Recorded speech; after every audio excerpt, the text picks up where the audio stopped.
কে মাতলামি করবি? হ্যাঁ, মদকে লোকরে মানে এরকম ফোন না এলেও ফোন ধরে ধরে মিথ্যা কথা বলে গালাগালাজ দেওয়া, পাড়ার লোককে হ্যারাসমেন্ট করা, রাস্তাঘাটে লোককে হ্যারাসমেন্ট করা, নিজের পরিবারকে হ্যারাসমেন্ট করা। যারা এই সমস্ত মদ খেয়ে খুব বাউতালি মারছে সেই মাতালদের জন্য একটা ব্যবস্থা নিয়ে এসছে বন্ধুরা। খুব শীঘ্রই বন্ধ হতে চলেছে মদ পশ্চিম বাংলা থেকে।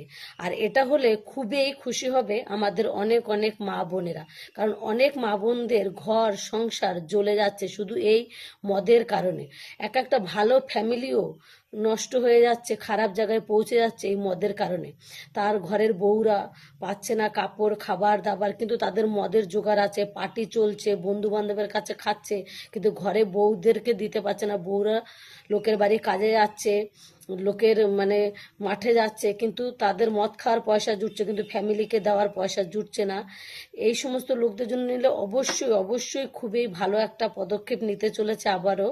মদ বন্ধ করে দিলে অনেক অনেক মা বোনদের ঘরে সুখ শান্তি আবার ফিরে আসবে। এটা আমাদের এক শ্রেণীদের মেয়েদের যারা আছে, যারা এই সমস্ত মদখোরদের মানে নিয়ে অভ্যস্ত, তাদের পক্ষে খুবই ভালো একটা নিউজ। আর আমিও শুনে খুবই খুশি, কারণ তাহলে অনেক মানুষ অনেক দিন বাঁচবে, শরীরে রোগ যারা কম হবে, নিজে ধ্বংস কম হবে, অন্যকে ধ্বংস কম করবে।